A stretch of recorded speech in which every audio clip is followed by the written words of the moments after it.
Hello friends, welcome to my channel. आज हम बात करने वाले हैं क्लास 11 के रजिस्ट्रेशन प्रोसेस के बारे में। वीडियो के हेल्प से आप जान पाओगे कैसे आप सीबीएसई के एलओसी रजिस्ट्रेशन प्रोसेस कंप्लीट कर सकते हो।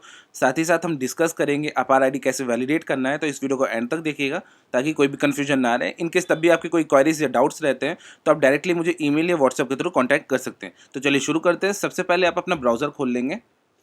यहाँ पे आपको सर्च बार में टाइप करना होगा सीबीएसई, एंटर कर देंगे। देन आपको क्लिक करना है cbse.gov.in। इसमें अब आपको सेलेक्ट करना होगा परीक्षा संगम।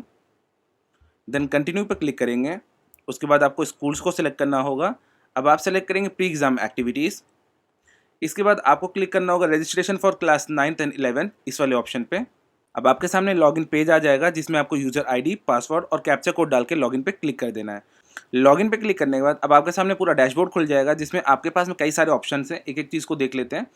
सबसे पहले रजिस्टर स्कूल, जो कि आप ऑलरेडी क्लास 10 का जब रजिस्ट्रेशन प्रोसेस कंप्लीट कर रहे हैं तब कर चुके होंगे। लॉगिन का ऑप्शन, होम, रजिस्ट्रेशन का ऑप्शन, जैसे इस पर क्लिक करेंगे बहुत सारे ऑप्शंस आ जाएंगे। फॉर एग्जांपल डाउनलोड क्लास 9 की शीट डाउनलोड करनी है आपको एक्चुअली, तब आप इस पर क्लिक करेंगे। अगर क्लास 11 का रजिस्ट्रेशन प्रोसेस करने जाते हैं तो आप डाउनलोड क्लास 11 वाले पे क्लिक करेंगे। देन आपको अपलोड का ऑप्शन आ जाए क्लास 9 और 11 के लिए। जब आपकी एक्सेल फाइल कंप्लीट हो जाए उसके बाद अगर आप उसको अपलोड करना चाहते हैं देन आपको इन ऑप्शंस का यूज़ करना पड़ेगा। अब आपके सामने चेकलिस्ट का ऑप्शन आ रहा होगा, आप इस पे क्लिक करके बच्चों की डिटेल्स को चेक कर सकते हैं अगर आपने डेटा को अपलोड कर दिया है, ठीक है।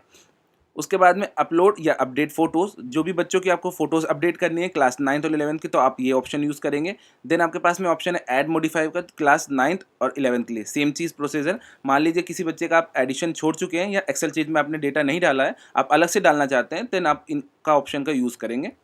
इसके बाद में किसी भी बच्चे को अगर डिलीट करना है क्लास 11th या 9th के, तो आप डिलीट का ऑप्शन यूज़ करेंगे।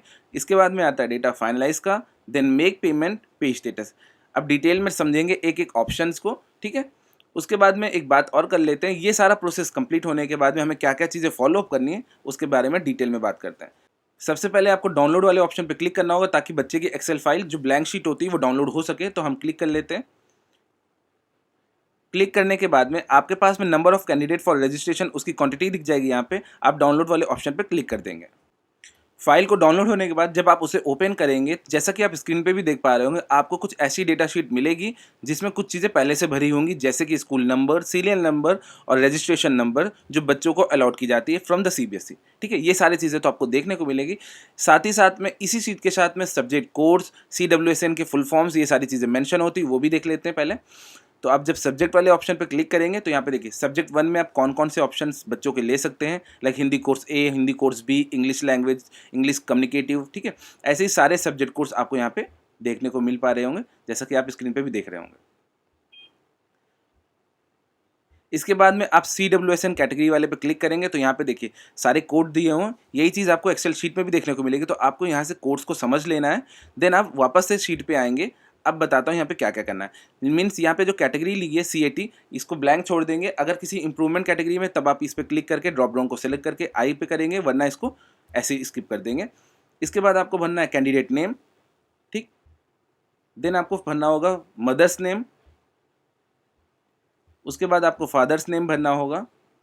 देन आपको जेंडर चूज़ करना होगा। उसके लिए आपको बस इस पे ड्रॉप डाउन पे क्लिक करना है। यहाँ से M for male, F for female, T for transgender, जो भी है वो यहाँ से सेलेक्ट कर लेंगे। देन आपको कास्ट पे आ जाना है। कास्ट के लिए आपको यहाँ पे ड्रॉप डाउन पे क्लिक करना है। यहाँ पे सारी चीज़ें मेंशन है, ठीक है। जनरल, SC, ST, OBC, उन्हीं की फुल फॉर्म के साथ में चीज़ें दी हुई हैं। फिर आएंगे आप यहाँ पे हैंडीकैप्ड के ऑप्शन पे, तो उसके लिए भी आपको ड्रॉप डाउन पे क्लिक करना है। यहाँ पे देखिए सारे कोड हैं, तो आपको अगर कोई भी बच्चा ऐसे इस कैटेगरी पे नहीं आता तो आप NA कर देंगे, नॉट एप्लीकेबल वाले ऑप्शन पे। इसके बाद में सब्जेक्ट 1 के लिए आप कौन कौन से सब्जेक्ट चूज़ कर सकते हैं उसके कोड्स यहाँ पे मेंशन है। अगर आपको कोई भी डाउट है तो आप तुरंत सब्जेक्ट वाली शीट पे जाके चेक कर सकते हैं, ठीक है। उसके बाद आपको यहाँ से सब्जेक्ट चूज़ कर लेना है। देन आपको सब्जेक्ट 2 भी चूज़ करना होगा, ऐसे ही करके, ठीक है।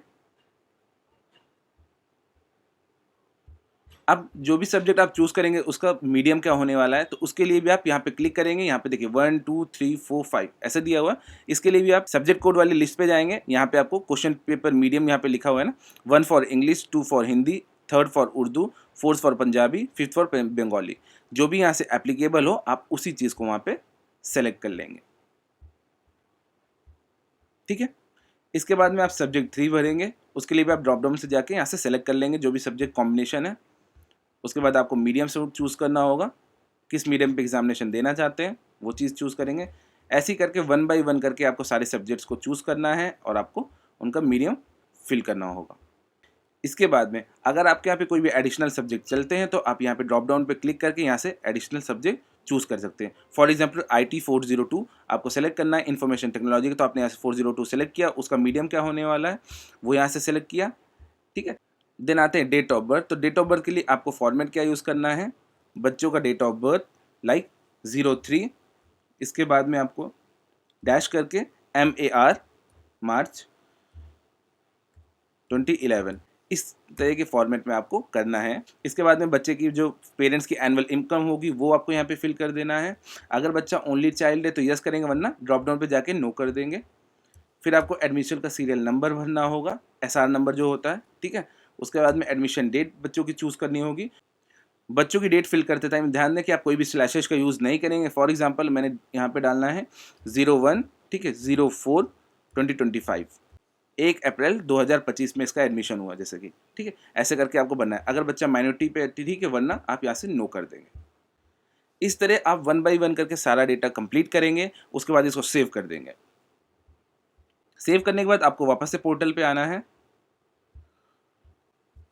पोर्टल पे आने के बाद आपको रजिस्ट्रेशन वाले ऑप्शन पे क्लिक करना होगा। देन आपको यहाँ पे अपलोड क्लास 11th वाला ऑप्शन है, या 11th की शीट है तो 11th पे अपलोड करेंगे, 9th की है तो 9th पे अपलोड करेंगे।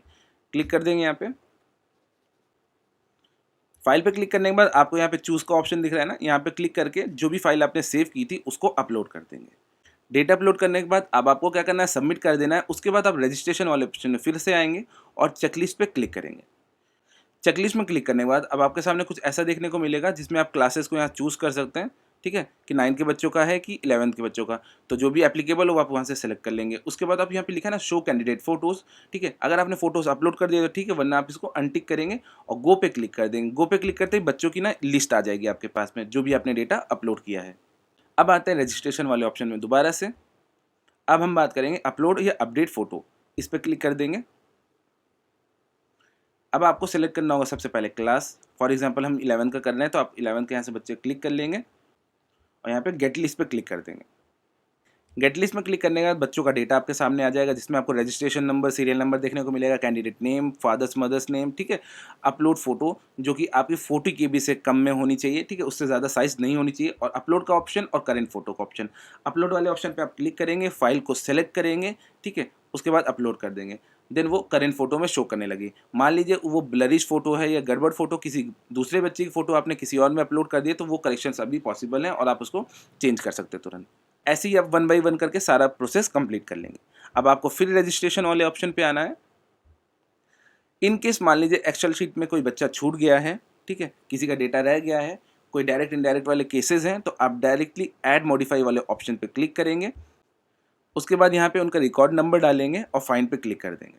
अगर आपको कोई भी करेक्शंस करने हैं तो फॉर एग्जांपल आपने 001 उसका सीरियल नंबर है, उसके में आपने सीखा कि फादर्स नेम गलत है, वो आप चेंज करना चाहते हैं। देन आप यहाँ पे सीरियल नंबर डालेंगे, फाइंड पे क्लिक करेंगे, बच्चे का डेटा आ जाएगा, आप करेक्शंस करके सबमिट कर देंगे। बट अगर कोई बच्चा रह गया है तब आप किस पे क्लिक करेंगे, ऐड न्यू रिकॉर्ड पे क्लिक करेंगे।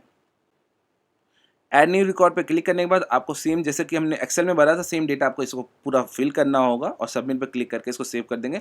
तो बच्चा जो LOC के लिस्ट पे है वहाँ पे ऐड हो जाएगा, ठीक है। ये प्रोसेस कंप्लीट होने के बाद आपको फिर से रजिस्ट्रेशन पे आना है। अगर मान लीजिए किसी बच्चे को आप डिलीट करना चाहते हैं या कोई बच्चा बीच में ही छोड़ चुका है सेशन पे, ठीक है, ऐसे कोई केसेस हैं या आगे कंटिन्यू नहीं करना चाहता है, तो उसको डिलीट करना है तो भी आपको डिलीट ऑप्शन पे क्लिक करना होगा। डिलीट ऑप्शन पे क्लिक करने के बाद आपको यहाँ पे उनका जो भी सीरियल नंबर है, LOC का रिकॉर्ड लिस्ट नंबर होता है जो, उसको आपको यहाँ पे एंटर करना है, फाइंड कर देना है। आपको यहाँ पे रीज़न चूज़ करना होगा किस लिए आप डिलीट कर रहे हैं। उसके बाद में सबमिट कर देंगे तो रिकॉर्ड भी डिलीट हो जाएगा, मीन्स वो LOC की लिस्ट में अब सबमिट नहीं होगा। अब आते हैं फिर रजिस्ट्रेशन वाले ऑप्शन पे, देन स्क्रॉल डाउन करके नीचे आइए। अब बात करते हैं फाइनलाइज़ की। अगर आपको लग चुका हो कि आपका डेटा पूरा एरर फ्री है, कोई भी इसमें गड़बड़ नहीं है, सारे data up to the mark हैं, सही हैं रिकॉर्ड के हिसाब से, देन आप यहाँ पे क्लास चूज़ करेंगे और कंफर्म फाइनलाइजेशन पे क्लिक कर देंगे। एक बार फाइनलाइजेशन क्लिक कर दिया तो आपके डेटा पे चेंजेस नहीं हो पाएंगे, इस चीज़ का ध्यान रखिएगा। डेटा फाइनलाइज करने से पहले आपको क्या करना होगा, हर बच्चे की वैलिडेट अपार ID करनी पड़ेगी। उसके लिए आप यहाँ पे क्लिक करेंगे। देन आपको यहाँ पे क्लास सेलेक्ट करनी होगी। फॉर एग्जांपल ये क्लास 11 के लिए था, 9 के लिए, तो फॉर एग्जांपल जो भी आपकी क्लासेस चूज़ करनी है वो सिलेक्ट करेंगे। अब आप यहाँ पे टीचर का नेम डालेंगे, टीचर आईडी डालेंगे जो कि ओएसएस आईडी होगी, कंसर्न डेट डालेंगे, कंसर्न प्लेस डालेंगे और गेट लिस्ट पे क्लिक कर देंगे। गेट लिस्ट पे क्लिक करने के बाद आपके सामने serial number, candidate name, father guardian का नाम, अपार आईडी, स्टेटस, सेलेक्ट ऑप्शंस आ जाएंगे। जिस भी बच्चे की अपार आईडी आपके पास में है तो आप उसको फिल करेंगे। जिस भी बच्चे की अपार आईडी आपके पास में नहीं है, ठीक है, तो आप स्टेटस वाले ऑप्शन पर क्लिक करेंगे। यहाँ पे आपको दो ऑप्शंस मिलेंगे, नो कंसेंट, नॉट जनरेटेड। कोई भी केसेस ऐसे हैं कि आप जनरेट ना कर पाए हो तो आप नॉन जनरेटेड कर देंगे मीन्स। और अगर आपको नो कंसेंट करना है तो वो कब करना है, जब पेरेंट्स ने डिनाई किया हो किसी भी डॉक्यूमेंट को सपोर्ट करने में, जब भी आपने अपार आईडी से मतलब जब भी आपने अपार आईडी एनरोल करने के लिए मांगा हो, फॉर एग्जांपल आधार कार्ड की इन्फॉर्मेशन या पेरेंट का कंसेंट उन्होंने ना दिया हो, तब आप नो कंसेंट पे क्लिक करेंगे। वरना आप नो जेन पे क्लिक करके यहाँ पे सेलेक्ट वाले ऑप्शन पे टिक करेंगे एंड सबमिट बटन पे क्लिक कर देंगे, तो वो बच्चे की वैलिडेट हो जाएगी अपार आईडी। ऐसे ही करके आपको सारे सेलेक्ट कर लेना बच्चों को और कंप्लीट कर देना। ये प्रोसेस कंप्लीट होने के बाद ही आपको क्या करना है, रजिस्ट्रेशन पे जाना है, ठीक है। यहाँ पे फाइनलाइज पे क्लिक करना है। आप यहाँ से भी कर सकते हैं, ये यहाँ पे फाइनलाइज लिखा है, यहाँ पे भी कर सकते हैं, ठीक है। उसके बाद ही आपको क्लास को फाइनलाइज करना है। जब आप समझ जाए सारा प्रोसेस कंप्लीट हो गया है तब। सारा प्रोसीजर कंप्लीट होने के बाद क्लास 9th 11 का अब आपको आना है पेमेंट वाले ऑप्शन पे। तो सबसे पहले आप क्लिक करेंगे मेक पेमेंट पे। मेक पेमेंट पे करने के बाद में अभी मैंने फाइनलाइज नहीं किया है कोई भी डेटा, इसलिए यहाँ पे कोई रिकॉर्ड नहीं दिख रहा है, ठीक है। आपको यहाँ पे क्लासेस चूज करने को मिल जाएगा जिसका भी आपने डेटा कंप्लीट कर लिया है, डेटा एंट्रीज आपकी कंप्लीट हो चुकी है। आप उस क्लास को सेलेक्ट करेंगे, डेटा को फाइनलाइज कर देंगे, देन आप उसी क्लास के बिहाफ में पेमेंट कंप्लीट कर सकते हैं, ठीक है। तो फी पेमेंट में जब आप क्लिक करेंगे तो आपके पास में क्लास आ जाएगी, आप क्लास चूज़ करेंगे, उसको ऑप्शंस को एनेबल करने के बाद में अब आपको फ़ी पेमेंट्स के अलग अलग मोड्स देखने को मिलेंगे। जैसे कि आप चालान के थ्रू भी भर सकते हैं, ऑनलाइन भी भर सकते हैं, नेट बैंकिंग के थ्रू, यूपीआई के थ्रू, ये सारे ऑप्शंस आपको देखने को मिलेंगे। जिस चीज़ में भी आपके स्कूल या मैनेजमेंट कंफर्टेबल हो आप उसके थ्रू कर लें पेमेंट्स को। पेमेंट कंप्लीट करने के बाद में अब आपको पेमेंट वाले ऑप्शन पे आना है। पे स्टेटस को टाइम टू टाइम चेक करते रहना है ताकि आपको ये पता चल सके कि पेमेंट आपका कंप्लीट हुआ है कि नहीं, फेल तो नहीं हुआ ट्रांजेक्शन। फॉर एग्जांपल मैंने एक पेमेंट किया था, अब मैं प्रोसीड पे क्लिक करूँगा, वो चीज़ यहाँ पे फी रेफरेंस आईडी दिख रही होगी आपको, इसमें क्लिक करेंगे। इसमें क्लिक करने के बाद आपको reference number, school number, class, lot दिखेगा, नेम दिखेगा आपके स्कूल का, ट्रांजैक्शन आईडी दिखेगी, फ़ी अमाउंट भी दिखेगा और फ़ी पे स्टेटस। जैसे कि इसमें लिखा है पेड एनईएफटी आरटीजीएस, कोशिश करिए आप चालान के थ्रू ही पे करिए, वो ज़्यादा सेफ रहता है दूसरों के मुकाबले, ठीक है। तो ये पेमेंट कंफर्म हो चुका है, इसके बाद ही आप फाइनल रिपोर्ट जनरेट कर पाएंगे। वो कैसे करना है, आपको रिपोर्ट्स में आना है, फाइनल लिस्ट पे क्लिक करना है, यहाँ पे क्लिक करेंगे। क्लिक करने के बाद आप बच्चों की फाइनल लिस्ट को चेक कर पाएंगे। तो आपको क्या करना होगा, पहले क्लास चूज़ करना होगा, देन गेट रिपोर्ट पे क्लिक करेंगे और बच्चों की डिटेल्स आ जाएगी। अभी इसमें 10th और 12th की लिस्ट देख सकते हैं आप, अगर आपने पेमेंट प्रोसीजर सब कंप्लीट कर दिया है तो। अगर आप इसी प्रोसेस को फॉलो करेंगे, ठीक है, बिना स्किप किए किसी भी प्रोसेस को, तो आपका आराम से डेटा फीड हो जाएगा, कोई भी इश्यूज़ नहीं आने वाले हैं। इनकेस तब भी आपको कोई दिक्कत आती है तो आप डायरेक्टली मुझे कांटेक्ट कर सकते हैं, मेल के थ्रू या व्हाट्सएप के थ्रू। और चैनल पर अगर फर्स्ट टाइम आए तो please like and subscribe to my channel ताकि हम फर्दर भी ऐसे कंटेंट्स ला सकें। तो इस वीडियो के लिए सिर्फ इतना ही था। अगर आपको वीडियो अच्छी लगी हो, इन्फॉर्मेटिव लगी हो, तो please like and subscribe to my channel. मिलते हैं नेक्स्ट वीडियो में। Thanks for watching.